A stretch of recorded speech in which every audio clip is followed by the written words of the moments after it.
Olá pessoal, bem-vindos novamente aí à continuação das nossas aulas substitutivas. A gente está na segunda aula virtual, ok? Então, continuando o conteúdo da aula anterior, nessa aula a gente vai abordar conceitos de equivalência de programas e máquinas, ok? Então, nessa aula, a gente vai falar um pouquinho, né, sobre comentar o exercício que foi proposto na aula passada, né, sobre computação e funções computadas. Desculpa.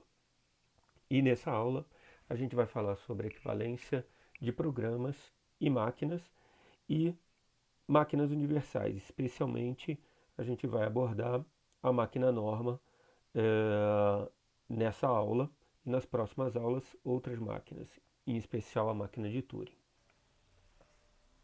Então, pessoal, o exercício que nós propusemos na aula passada, ele consistia na implementação de uma máquina baseada nas seguintes restrições. Então, a máquina com os seguintes parâmetros, né? Então, a descrição da máquina é da seguinte maneira: ela apresenta um conjunto de valores em memória, entrada e saída, que são representados pelos conjuntos de números naturais, ou seja, números inteiros positivos. As funções de entrada e de saída correspondem a essas funções de armazenar no registrador A, armazenar no registrador B e retornar o valor do registrador A. Tá? E o que na verdade nos interessa são os conjuntos de funções de operações, de instruções de operações e de testes. Tá? E essas instruções, né, de operação e de testes, elas são denotadas pelas seguintes operações. Então, o adicionar, a função, a instrução adicionar, nada mais é do que adicionar 1 ao registrador A, ok? Subtrai B é adicionar 1 ao registrador B e B0 corresponde a testar se o valor do registrador B corresponde a 0, tá? Então, o que era o nosso exercício? Eu testar em cima das restrições descritas para essa máquina o seguinte programa interativo. Então, eu considero para essa máquina, né, e para esse programa o seguinte estado inicial, né? O registrador A vale 2 e o registrador B vale 3. Então, a proposta era realizar a computação para esse programa, tá? Descrever o que está acontecendo nesse programa, ou seja, entender no final das contas o que esse programa está propondo, tá? E no final indicar quais os valores vão estar armazenados no registrador A e no registrador B após o fim da computação, ou seja, a parada da máquina. Perfeito? Então vamos dar uma olhada na solução desse exercício e para avaliar os resultados, ok? Então, pessoal, para solucionar o exercício proposto, a primeira coisa que a gente tem que fazer é converter o programa iterativo proposto em um programa monolítico, com instruções rotuladas, tá? Então, o programa consiste das seguintes instruções, né?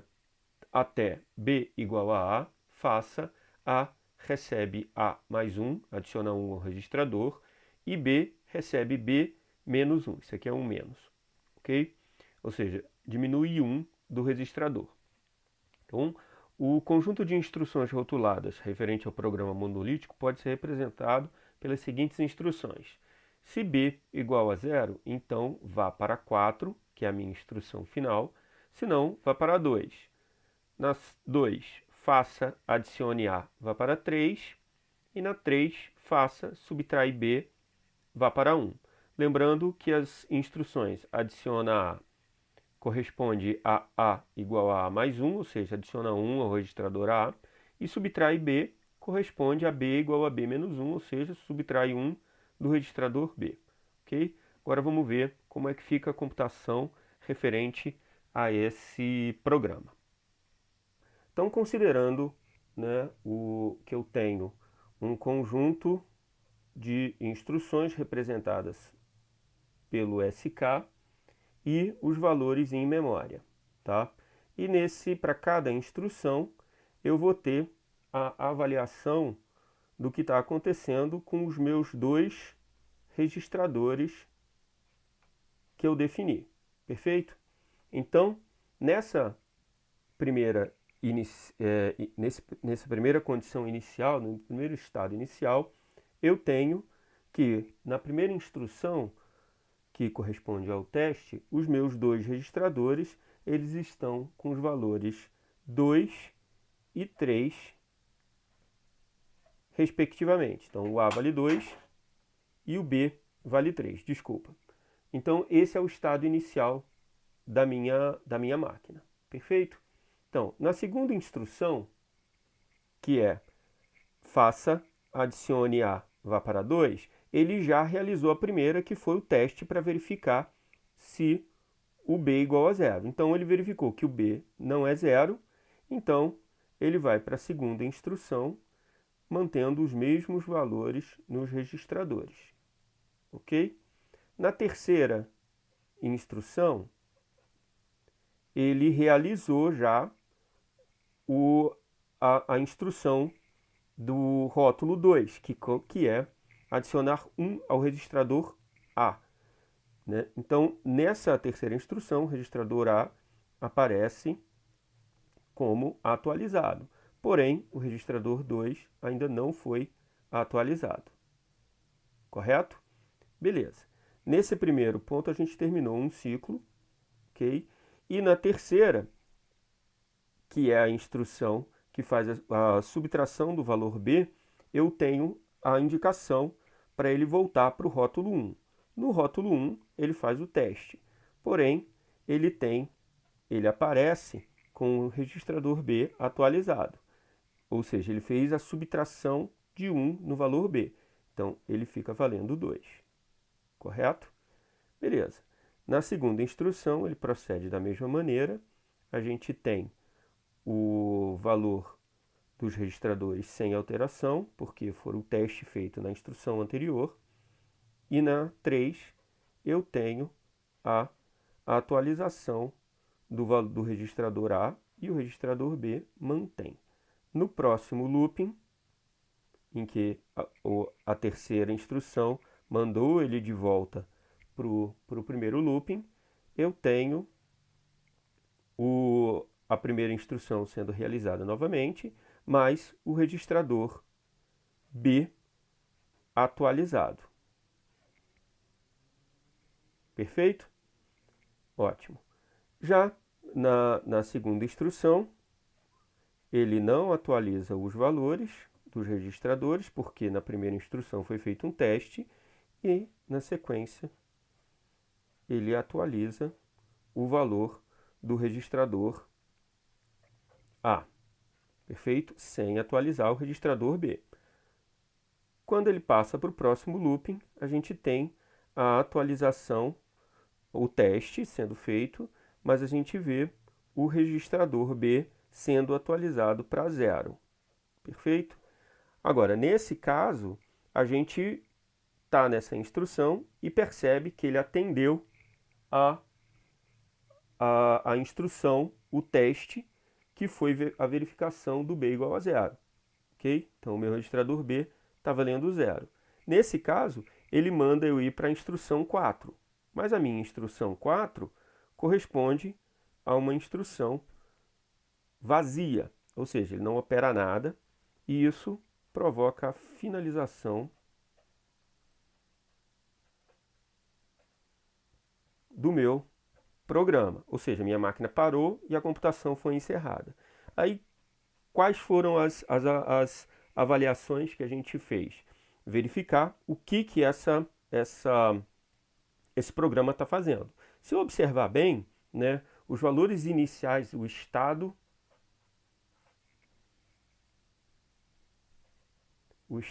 inicial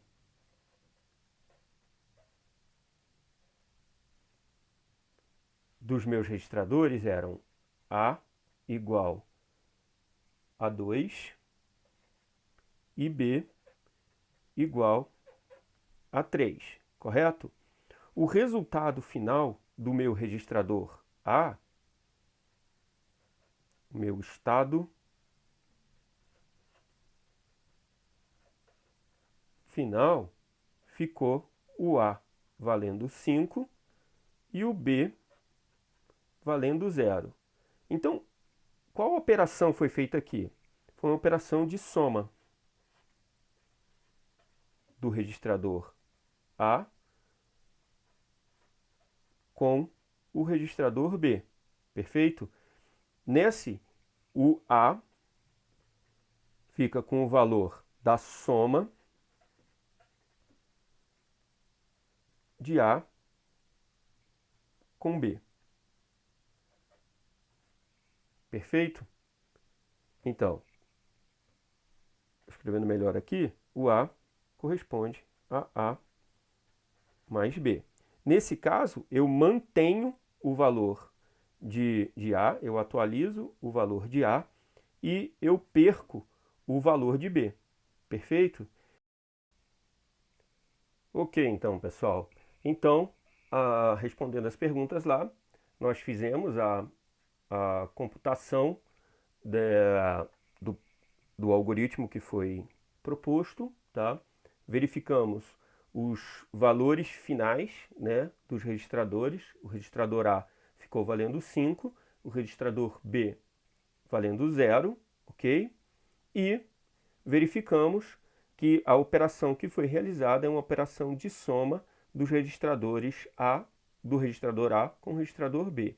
Então, é uma característica que fica evidenciada aqui, que a gente vai verificar na aula de hoje, é que a gente soma e armazena no valor de A o resultado da soma, mas a gente perde o valor de B. Então, a gente vai analisar em exercícios propostos nessa aula como não perder o valor de B e eu vou explicar, né, como utilizar esse mesmo exercício num outro tipo de máquina conhecida, que é a chamada máquina norma. Ok? Beleza. Para essa aula, eu vou recomendar fortemente que vocês leiam esses dois artigos que eu estou colocando, disponibilizando aí para vocês. Tá? O primeiro artigo é de um professor João José Neto, tá? Que ele coloca, aborda, né, conceitos de a importância do aprendizado da teoria da computação para nós profissionais de informática. Né? Ele aborda a, a importância que é aprofundarmos os conceitos, né, das teorias computacionais para nos tornarmos melhores profissionais de computação. Ok? E com relação ao conteúdo propriamente dito da disciplina, eu recomendo a leitura desse TCC da, da, da aluna Débora, que fez um TCC muito bom referente à equivalência de máquinas universais. Ela faz uma demonstração e uma simulação. Ela implementa um simulador de máquina universal, tá? E aborda vários simuladores, vários tipos de máquinas e faz uma comparação bastante aprofundada. Então, eu acho que vale a pena aí uma leitura boa desse TCC, tá? Então, a proposta da aula de hoje é que a gente tente torná-la o mais prática possível, tá? Então, eu não vou ficar me atendo muito a conceitos para o vídeo não ficar longo, cansativo, e eu vou deixar sob responsabilidade de vocês a leitura do artigo da Débora para aprofundamento dos conceitos de equivalência de máquinas e programas, ok? Beleza, então, galera. Só para a gente ter uma visão geral dos conceitos que a gente vai abordar, principais, sem se aprofundar muito, a gente pode, com esse quadrinho aqui, resumir bastante aquilo que a gente vai falar. Então, foi visto que um programa ele é escrito para uma determinada máquina, ou seja, a máquina apresenta as restrições para o desenvolvimento das instruções que vão determinar o funcionamento dessa máquina. Tá? Então, quando esse conjunto programa-máquina gera uma computação que resulta em uma função computada, a gente diz que existe o funcionamento da máquina para um determinado programa, ok? Bom, intuitivamente a gente consegue entender que eu posso escrever programas de diferentes maneiras. Isso indica que eu posso ter programas que são equivalentes entre si, perfeito? Da mesma maneira, se eu tiver máquinas que consigam simular o funcionamento de outra máquina, eu consigo dizer também que essas máquinas apresentam uma equivalência entre si. E se eu tenho um programa que roda em uma máquina equivalente, eu consigo ter uma equivalência entre um programa e uma máquina, ok? Desde que esses programas resultem também numa computação que gera uma função computada, perfeito? Então, o resultado de tudo é eu ter uma função computada, ou seja, se eu tiver funções computáveis, eu consigo estabelecer equivalências entre os programas e as máquinas referentes a cada programa, tá? E eu tenho, em especial aqui, um conjunto de máquinas, tá? Cuja proposta é ser capaz de resolver qualquer tipo de proposta de programa. Ou seja, ela é equivalente a qualquer programa, desde que esse programa gere uma função computada. Perfeito? Então, as máquinas universais têm a proposta de resolver qualquer tipo de algoritmo, desde que esse algoritmo tenha solução. Ao final dessa aula, a gente vai abordar uma proposta de máquina universal baseada na máquina de registradores que a gente viu na aula passada. Tá? A máquina que a gente vai analisar na aula de hoje é a chamada máquina norma, ok? Perfeito. Então, dando continuidade a alguns conceitos, a gente pode descrever equivalência de programa entre programas quando dois programas em uma determinada máquina possuem a mesma função computada, ou seja, apresentam o mesmo resultado. Bom, quanto à equivalência de máquinas, se duas máquinas elas conseguem executar programas que geram o mesmo resultado, duas máquinas diferentes executam o mesmo programa, eu consigo dizer que elas são equivalentes e que elas têm um poder computacional equivalente. Com relação a essas relações de equivalência entre programas e máquinas, a gente consegue estabelecer alguns conceitos de equivalência, tá? Ok. Então, esse conceito de equivalência forte de programa, ele estabelece alguns tipos de relações entre as formas de implementação, entre as estruturas de implementação. Então, disse que para todo programa interativo existe pelo menos um programa monolítico que é fortemente equivalente. Tá? Para todo programa que utiliza estruturas monolíticas, existe um programa recursivo que é fortemente equivalente. E para um programa interativo, existe um programa recursivo que é fortemente equivalente. Ok?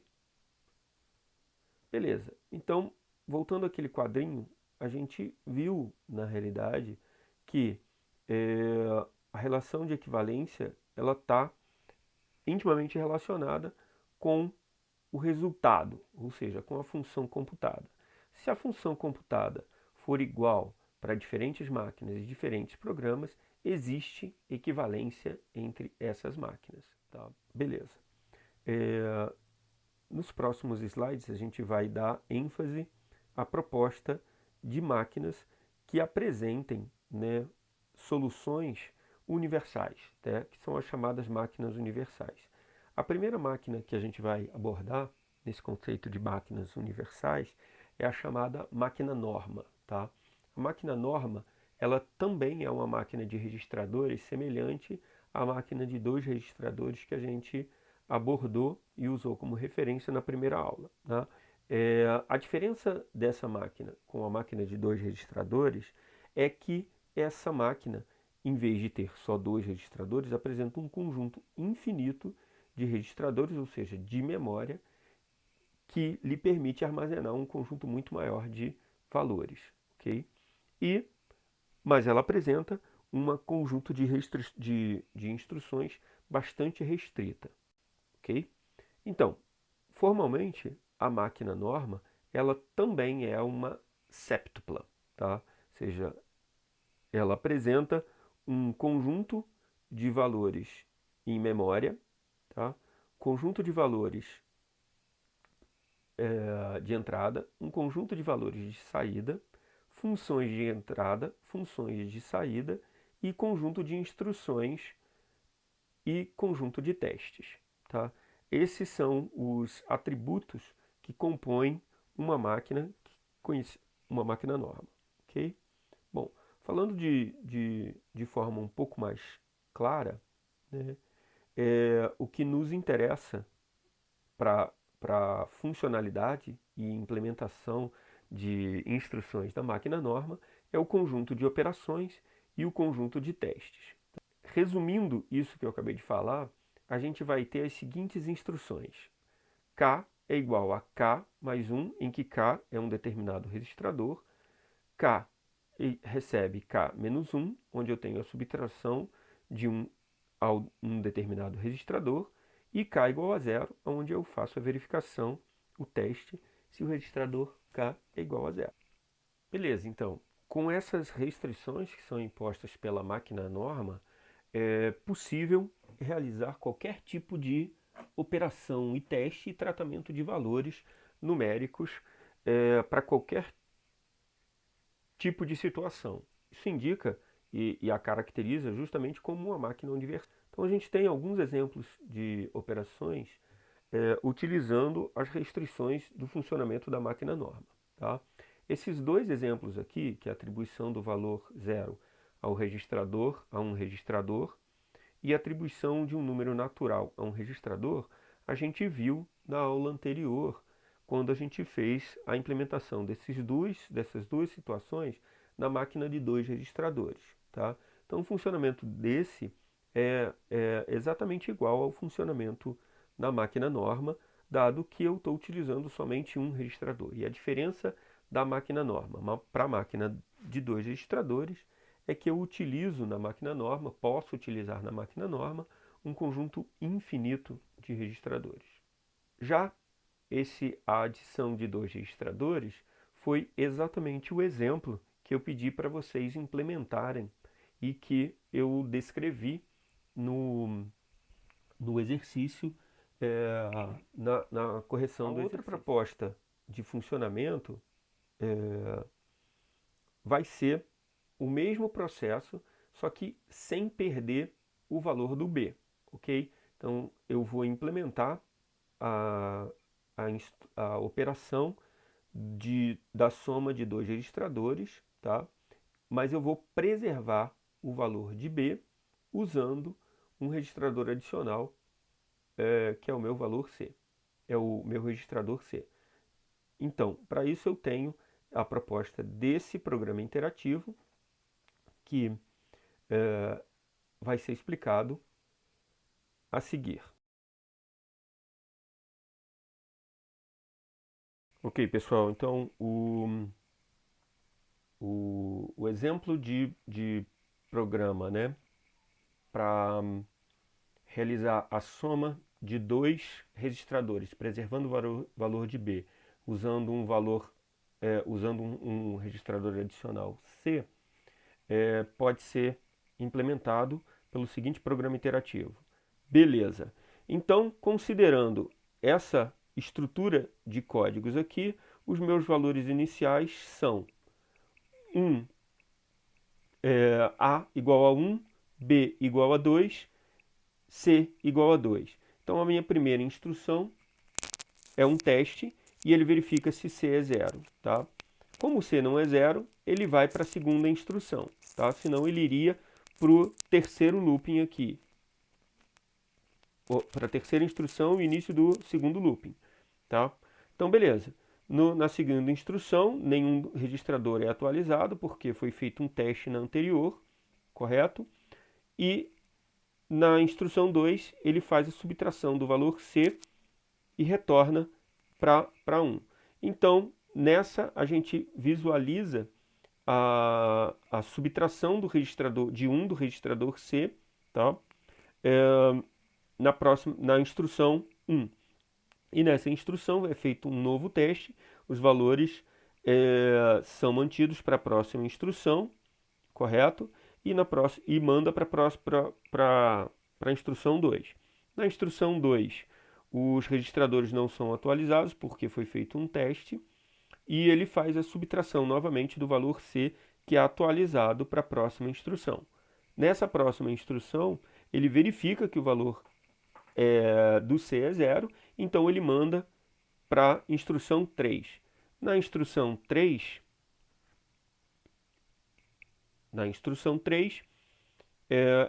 também feito um teste, né? E os valores são mantidos porque anterior foi um teste também, né? E nesse teste ele envia para a instrução 4. Ele verifica se o B é 0, se não vai para 7. Tá? Se for 0, ele vai para o 7, se não, ele vai para o 4. Okay? Então ele manda para o 4, dado que o B não é 0, e ele verifica, ele faz no 4 a adição de 1 ao registrador A. Tá? Não aparece porque o anterior foi um teste. Então na próxima, na instrução 5, ele aparece o registrador A atualizado de 1 e o restante mantido. Na instrução 5, ele subtrai 1, adiciona 1 em C, desculpa, e manda para 6. Na 6, o registrador aparece atualizado, correto? O restante mantido. E na 6 ele faz a subtração de 1 do B e manda para 3, novamente. Na 3, o registrador B aparece atualizado, com menos 1, o registrador A mantido e o C mantido. Perfeito? E na 3 ele faz um novo teste, verificando se B é 0, e manda para 4, como B não é 0. Na 4, ele verifica, mantém os registradores inalterados, porque foi feito um teste na anterior, correto?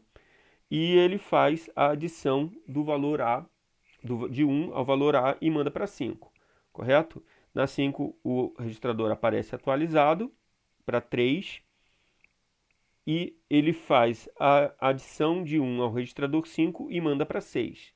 Na 6 o registrador 5 não, o registrador C. No registrador C ele aparece atualizado para mais 1 e ele manda novamente para a instrução 3. Faz a subtração do B e manda novamente para 3, correto? Na 3, lá em cima, aparece o registrador B atualizado da instrução anterior para 0, os restantes inalterados. Tá? Então, na 3 ele faz um teste se B é 0. Então, como B é 0, ele vai mandar para a instrução 7, correto? E na instrução 7, ele faz um novo teste verificando se o C é 0 e se for, ele vai para a instrução final, correto? Se não, ele vai para a próxima instrução, que é a instrução 8. Na instrução 8, os registradores estão inalterados, correto? Desculpa, deixa eu chegar para cá. Os registradores ficam inalterados, porque foi feito um teste na anterior. Na 8, ele adiciona 1 ao B e manda para 9. Então ele aparece com o registrador B adicionado de 1 e o restante inalterado. Na 9, ele tira 1 de C e manda para 7. Correto? O registrador C aparece atualizado e ele faz um teste no C novamente para ver se é 0. Como não é, ele manda novamente para 8. Na 8, ele adiciona 1 ao B e manda para 9. Tá? Na 9, o B aparece atualizado de 1 e o restante inalterado. Na 9, ele subtrai 1 de C e manda para 7. Na 7, ele verifica novamente se o C é 0, tá? E ele verifica que o C é 0, e então ele manda para a instrução 12. Na instrução 12 não existe, então ele é uma instrução vazia. Aí a gente tem a finalização do, do, nosso, do nosso programa, correto?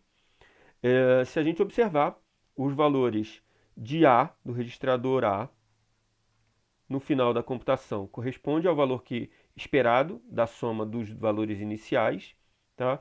E o valor B fica mantido com o valor também que estava sendo esperado, que era o valor inicial de 2, correto? Então, com isso, a gente consegue provar que o algoritmo corresponde a um processo de soma de dois registradores, preservando o valor de 1, correto?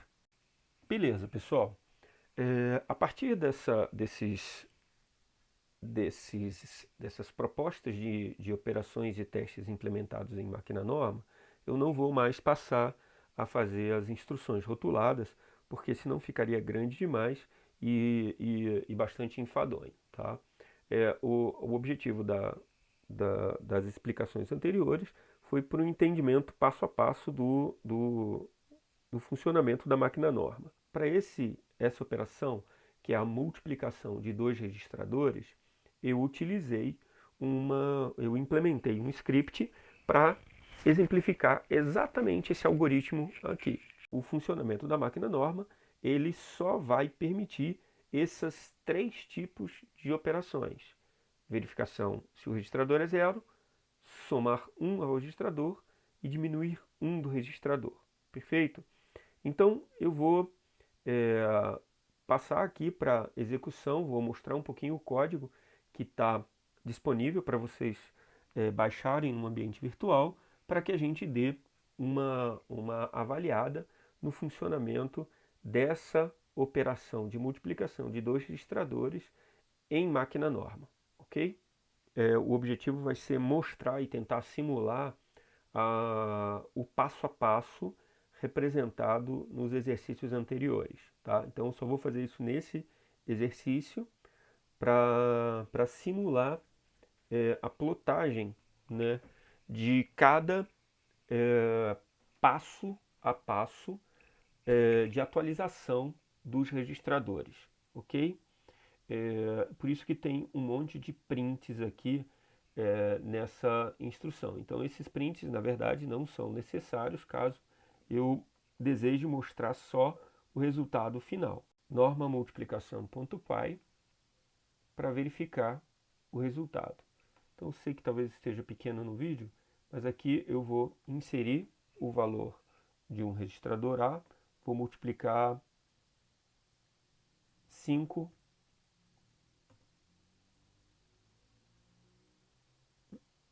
vezes 4, ok? Então, o resultado vai ter que ser 20 e ele vai manter o valor do registrador B. Apresenta o resultado da multiplicação 5 vezes 4 e o registrador P apresenta o valor inicial e os registradores C e D são zerados porque eles são utilizados como registradores temporários, ok? Então eu peço que vocês tentem executar esse script e verifiquem o resultado. Esse script que eu coloquei, né, que eu postei no ambiente virtual, ele vai servir tanto para vocês realizarem os testes, quanto para vocês utilizarem de exemplo para a implementação dos exercícios que vão ser propostos daqui a pouco. Ok, então voltando aqui para os nossos slides, uma outra operação que pode ser exemplificada é o teste para verificação se o valor que está no registrador é um número primo. E vamos dar uma olhadinha no funcionamento dele. Ok, então voltando aqui para o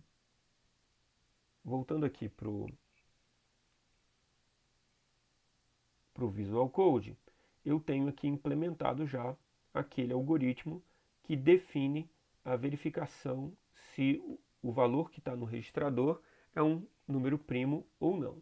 Vamos dar uma analisada em alguns detalhes do código para nortear o trabalho de vocês, tá? Então, eu vou deixar que vocês avaliem o funcionamento dele, tá? Não vou passar linha por linha, mas quero abordar alguns pontos aqui que foi um afrouxamento das restrições da máquina norma, tá? Então a gente tem aqui a atribuição de um valor lógico falso, né, a uma variável que não existe na máquina norma, tá? Eu teria que implementar essa funcionalidade, é possível de se implementar, mas da maneira que está colocada isso não está implementado na máquina norma, tá? Mas eu afrouxei isso para facilitar o entendimento da implementação do teste do número primo, ok? Outro afrouxamento que foi feito foi em relação ao mod e a verificação se esse mod é zero, tá? Então o teste, se o resto da divisão é igual a zero, também não está implementado na máquina norma. Então essa implementação, ela não, na verdade, não existe em máquina norma. Isso foi um afrouxamento realmente para facilitar a nossa implementação, dado que o objetivo é verificar se, utilizando as operações principais de soma, diminuição e teste, soma 1, diminuição de 1 ao registrador e teste se é zero, podem ser aplicadas para verificação do número primo. Obviamente, tanto a atribuição de um valor booleano quanto a operação mod e o teste, se o mod é igual a zero, devem ser implementados também como funcionalidades dentro da máquina norma. Então, para evitar uma confusão maior, isso foi afrouxado para que a gente conseguisse uma visibilidade melhor do código. Ok? Perfeito. Outra funcionalidade bastante interessante que a gente pode implementar com a máquina norma é a verificação de números com sinal. Então, resumindo, né, eu posso representar um número negativo, um número positivo, através do uso de dois registradores. Um deles indica o sinal e o outro indica a magnitude ou o valor que ele representa. Perfeito? Então, quando o primeiro registrador tiver valendo zero, é porque o valor do segundo registrador da magnitude é um valor positivo. E quando ele estiver valendo 1, é porque a magnitude tem um sinal negativo. Tá? Então, aqui a gente tem um exemplo que é a atribuição do valor 1 a um determinado registrador, considerando a possibilidade de valores positivos e negativos. Então, o algoritmo que implementa essa funcionalidade de verificação se o valor é positivo e negativo é representado por esse programa iterativo. Tá? Então, mais uma vez, esse programa foi implementado em Python, num scriptzinho, que a gente vai dar uma avaliada. Então, o algoritmo ele está refletindo o que foi apresentado no slide, e eu vou dar uma ressaltada aqui que na prática eu tive que adicionar um conjuntinho de instruções aqui para tratar o caso se eu colocar o valor zero com o sinal negativo. Eu poderia impedir, né, em linhas de programação que isso acontecesse, mas para manter a coerência, né, mínima do funcionamento da máquina norma, eu criei um conjunto de instruções a mais que trata a condição se eu colocar o valor negativo em um valor com um valor de magnitude zero. Ok? Voltando aqui para os nossos slides, a gente tem esse tipo de representação em que eu tive que acrescentar um conjunto de instruções aqui para fazer o tratamento do sinal negativo do zero, apesar de ser irrelevante, ele não pode tratar e isso não está explicitado nessas linhas de código. Adicionem e deem uma olhada no script e façam os ajustes necessários. Beleza, galera. Outro tipo de operação que pode ser feita é em cima de números racionais. É um pouquinho mais complexo, mas nada impossível também, só dá mais trabalho. E a ideia é muito parecida com a utilização da representação de sinal, que é utilizar um valor, representar um valor com vírgula, sendo denotado por um conjunto de dois registradores, ou seja, de um par ordenado, tá? Em que, pegando o exemplo aqui, fica mais fácil. Por exemplo, o valor 0,75 ele pode ser representado por 3,4, onde o R, né, que é a razão, é a divisão do primeiro registrador pelo segundo registrador. Então, 3 quartos corresponde a 0,75 e 6 oitavos também corresponde a 0,75. Perfeito? Então, utilizando esse conceito, eu consigo representar qualquer tipo de instrução. Tá? Então, se eu quiser, por exemplo, adicionar dois números, 0,25 com 0,75, que vai me dar 1, eu posso utilizar os quatro registradores e fazer a operação de soma entre esses registradores, em que o 1 dividido pelo 4 vai me dar 0,25, que somados ao 3 dividido por 4 vai me dar 0,75 e resultando no valor 1. E a multiplicação da mesma maneira. Eu posso realizar a multiplicação considerando essa situação em que eu tenho dois registradores representando os números fracionados. Ok? Então, e da mesma maneira, os testes de igualdade. Ok?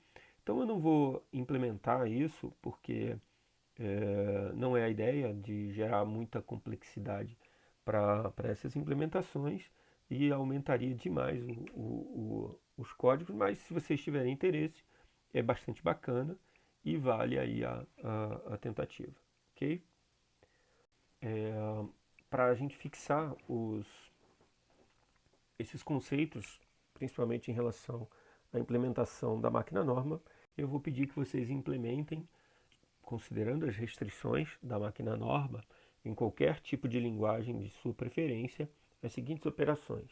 Adição de dois registradores, tá? Não precisa considerar a preservação do conteúdo de nenhum registrador. Porém, eu quero que vocês considerem números positivos e negativos. E outra operação é a subtração de registradores conforme abaixo, tá? Em que A recebe o B menos o C, em que o B sempre deve ser maior do que o C para facilitar a implementação, ok?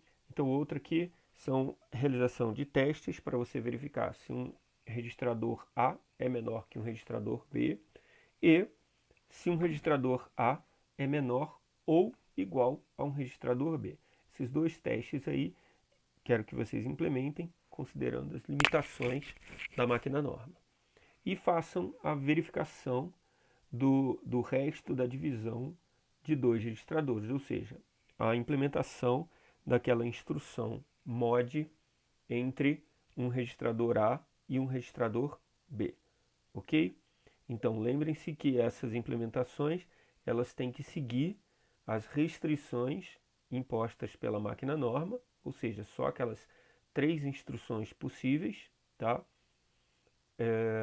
A entrega desse exercício é para a semana que vem, tá? Não é difícil. E a postagem vai ser, vocês podem realizar em qualquer tipo de linguagem e eu quero que vocês postem os códigos comentados no ambiente virtual, ok? Então, pessoal, por hoje é só, ok? E na próxima aula a gente vai abordar conceitos e vai avaliar o funcionamento da máquina de Turing como uma outra máquina de proposta universal, uma outra máquina universal. Vamos abordar conceitos de decidibilidade, solucionabilidade de problemas computacionais vamos abordar o problema da parada da máquina de Turing, ok?